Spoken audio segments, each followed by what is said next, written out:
Hi అండి, నమస్తే. నేను మీ భార్గవి. వెల్కమ్ బ్యాక్ టు అమ్మ చేతి వంట. వినాయక చవితి వచ్చేస్తుంది కదా. సో వినాయక చవితి రోజున ప్రతి ఒక్కళ్ళు కూడా వినాయకుడికి నైవేద్యంగా ఉండ్రాళ్ళు అలాగే పాల తాలికలు కంపల్సరిగా చేసి పెడుతూ ఉంటారు. పాల తాలికల్ని పంచదారతో చేసినప్పుడు మనకి ఏ ప్రాబ్లం రాదండి. వచ్చిందల్లా బెల్లంతోనే తిప్పలు. బెల్లంతో పాల తాలికలు చేసినప్పుడు అవి చాలా మందికి విరిగిపోతూ ఉంటాయి. కానీ బెల్లంతో చేస్తే వచ్చిన టేస్ట్ మనకి పంచదారతో చేసినప్పుడు రాదండి. సో అందుకని ఈ పాల తాలికల్ని బెల్లంతో పర్ఫెక్ట్గా పాలు విరగకుండా కమ్మటి టేస్ట్ వచ్చే విధంగా మన పెద్దవాళ్ళు చేసే రీతిలో నేను ఈరోజు పాల తాలికల్ని చేసి చూపిస్తున్నాను. సో మరి లేట్ చేయకుండా పాల తాలికల్ని ఫాస్ట్గా ఎలా చేసుకోవాలో చూసేద్దాం. స్టవ్ మీద ప్యాన్ పెట్టుకుని అందులోకి 1 టేబుల్ స్పూన్ దాకా ఆవు నెయ్యిని వేస్తున్నానండి. నెయ్యి కరిగిన తర్వాత ఇందులోకి 2 లేదా 3 టేబుల్ స్పూన్ల దాకా డ్రై ఫ్రూట్స్ని యాడ్ చేసుకోండి. ఇందులో మీ ఆప్షనల్ అనమాట, ఏమైనా వేసుకోవచ్చు.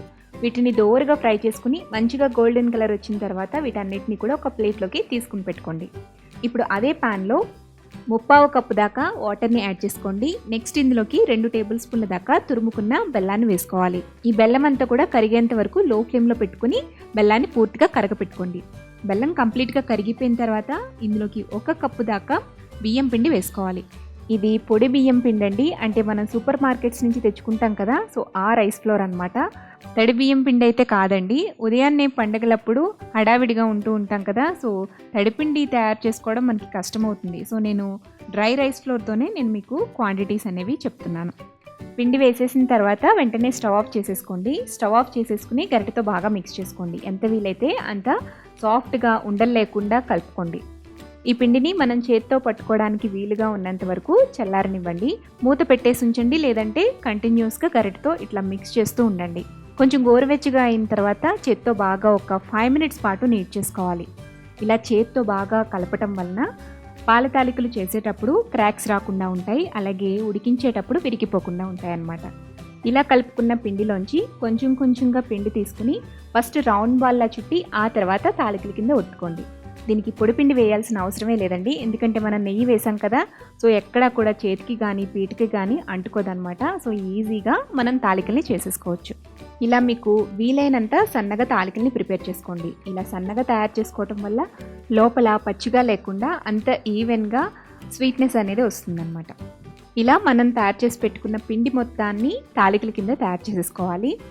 ఇప్పుడు మనం బెల్లం పాకాన్ని తయారు చేసుకుందామండి. దానికోసం స్టవ్ మీద ప్యాన్ పెట్టుకుని అందులోకి మనం ఏ కప్పుతో అయితే రైస్ ఫ్లోర్ తీసుకున్నామో అదే కప్పుతో 1/4 కప్పు దాకా తురుముకున్న బెల్లాన్ని వేసుకోవాలి. బెల్లం కరగడానికి 1/4 కప్పు దాకా ఇందులో నీళ్లు పోసేసేయండి. బెల్లం అంతా కరిగేంత వరకు కూడా లో టు మీడియం ఫ్లేమ్లో పెట్టుకుని కరగపెట్టుకోండి. బెల్లం కరిగితే చాలండి, ఏ పాకం కూడా రావాల్సిన అవసరం లేదు. ఇలా బెల్లం అంతా పూర్తిగా కరిగిపోయిన తర్వాత వడకట్టేసుకుని ఈ పాకాన్ని పక్కన బౌల్లోకి తీసుకుని పెట్టుకోండి. ఇప్పుడు మనం పాల తాలికలు తయారు చేయడానికి మెయిన్ ఇంగ్రీడియంట్ పాలని ప్యాన్లోకి వేసుకోవాలి. యూజువల్గా పండగలప్పుడు ఎక్కువ మంది ప్రిఫర్ చేసేది కౌ మిల్క్, ఆవు పాలని ఎక్కువగా ఇష్టపడుతూ ఉంటారు కదా ప్రసాదాలకి. సో మనకి స్వచ్ఛమైన ఆవు పాలు కంట్రీ డిలైట్లో దొరుకుతాయండి, ఎటువంటి మిక్సింగ్స్ లేకుండా స్వచ్ఛంగా మనకి కౌ మిల్క్ అనేది అవైలబుల్ ఉంటుందన్నమాట. సో రెగ్యులర్గా మేము బఫెల్లో మిల్క్ వేయించుకుంటామండి, బట్ పండగలప్పుడు మనకి ఆప్షన్ ఉంది కాబట్టి ఆ రోజు మేము కౌ మిల్క్ అనేది వేయించుకుంటూ ఉంటాం అనమాట. సో నేను ఇక్కడ మనం ఏ కప్పుతో అయితే బియ్యం పిండి తీసుకున్నామో అదే కప్పుతో 3 కప్పుల దాకా పాలని ప్యాన్లోకి యాడ్ చేసుకోవాలి. పాల తాలికలకి ప్లెయిన్ పాలతో చేస్తేనే టేస్ట్ అనేది చాలా బాగుంటుందండి. మనం ఇందులోకి సగం వాటర్ సగం పాలని కూడా వేసుకోవచ్చు, బట్ ఈ ప్రసాదంలో ఉండే ఆ కమ్మదనం అనేది మిస్ అవుతుంది. సో అందుకని నేను మొత్తం కూడా పాలని యూజ్ చేశాను. పాలు పొంగొచ్చిన తర్వాత ఇందులోకి నానబెట్టుకున్న సగ్గుబియ్యాన్ని వేస్తున్నానండి. ఇక్కడ నేను తీసుకున్న క్వాంటిటీ వచ్చేసి 2 టేబుల్ స్పూన్ల సగ్గుబియ్యాన్ని 1/2 కప్పు వాటర్లో యాడ్ చేసుకుని నానబెట్టుకున్నాను అనమాట. ఇక్కడ నేను సన్నటి సగ్గుబియ్యాన్ని యూజ్ చేశానండి. సన్నటి సగ్గుబియ్యం అయితే నానటానికి ఎక్కువ టైం పట్టదు, ఉడకడానికి కూడా ఎక్కువ టైం పట్టదు. జస్ట్ 5 to 10 మినిట్స్లోనే ఉడికిపోతాయి. ఆల్రెడీ మనం నానబెట్టేసుకున్నాం కాబట్టి సగ్గుబియ్యం ఉడికిపోయాయండి. జస్ట్ 5 మినిట్స్లోనే మీడియం ఫ్లేమ్లో ఉడికిచ్చేస్తే సరిపోతుంది. ఇలా సగ్గుబియ్యం ఉడికిపోయిన తర్వాత ఇందులోకి మనం తయారు చేసుకుని పక్కన పెట్టుకున్న తాలికల మొత్తాన్ని కూడా వేసేసేయండి. తాలికలు వేసిన తర్వాత ఎక్కువగా కలపద్దండి, జస్ట్ పాలల్లో మునిగేటట్టుగా కదుపుకుని మూత పెట్టేసి 10 నుంచి 15 నిమిషాల పాటు లో ఫ్లేమ్లోనే ఉడికించాలి. నిదానంగా ఉడకాలండి, అప్పుడే పాల తాలికలు గట్టిపడతాయి అన్నమాట.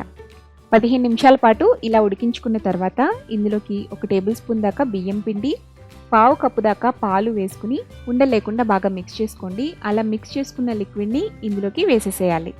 యాడ్ చేసుకున్న తర్వాత తిరిగి అంతా కూడా బాగా కలుపుకుని మూత పెట్టి మరొక 5 నిమిషాల పాటు ఉడికించండి. ఇది మనం పాయసం అనేది కొంచెం చిక్కగా అవడానికి యూజ్ చేస్తామన్నమాట. సో ఇలా ఒక 5 నిమిషాల పాటు ఉడికించేసిన తర్వాత చూడండి, ఇలా థిక్గా అవుతుంది. కన్సిస్టెన్సీ వచ్చేసి ఇలా ఉంటుందన్నమాట. ఇప్పుడు స్టవ్ ఆఫ్ చేసేసుకోండి. ఇందులోకి మనం ఫ్రై చేసుకుని పక్కన పెట్టుకున్న డ్రై ఫ్రూట్స్, అలాగే ఒక 1/2 టీ స్పూన్ దాకా యాలకుల పొడి కూడా వేసేసి మరొకసారి మిక్స్ చేసుకోండి. ఇప్పుడు ఈ ప్యాన్ని స్టవ్ మించి పక్కకు దించుకుని తర్వాత ఇందులోకి మనం తయారు చేసి పెట్టుకున్న బెల్లం పాకాన్ని వేసుకోవాలి. బెల్లం పాకం వేడిగా ఉండకూడదండి. బెల్లం పాకం కంపల్సరీగా చల్లగానే ఉండాలి. కూల్గా అయిన తర్వాతే బెల్లం పాకాన్ని ఇందులో వేసుకోవాలి. ఈ తాలికల పాయసం వేడిగా ఉన్నా పర్వాలేదు. ఇలా బెల్లం పాకం వేసేసిన తర్వాత అంతా కలిసేటట్టుగా బాగా కలుపుకుని సర్వ్ చేసేసుకోవడమే. ఇలా చేస్తే పాలు అనేవి అస్సలు విరగవన్నమాట. అంతేనండి, పాల తాలికలు పర్ఫెక్ట్గా కమ్మగా టేస్టీగా చేసి చూపించాను. మరి ఈ వినాయక చవితికి నేను చెప్పిన రీతిలో ఒకసారి పాల తాలికల్ని చేసి చూడండి, మళ్ళీ చేసుకుని తినాలనిపిస్తుంది. ఈ పాల తాలికల రెసిపీని మీరు కూడా తప్పకుండా ఇంట్లో ట్రై చేశాక మీకు ఎలా కుదిరిందో ఎలా వచ్చిందో నాతో షేర్ చేసుకోవడం అస్సలు మర్చిపోకండి. ఈ వీడియో కనుక నచ్చితే లైక్ చేయండి, మీ ఫ్రెండ్స్కి రిలేటివ్స్కి షేర్ చేయండి. మరిన్ని టేస్టీ సింపుల్ క్విక్ రెసిపీస్ కోసం అమ్మ చేతి వంట ఛానల్ని సబ్స్క్రైబ్ చేసుకోండి.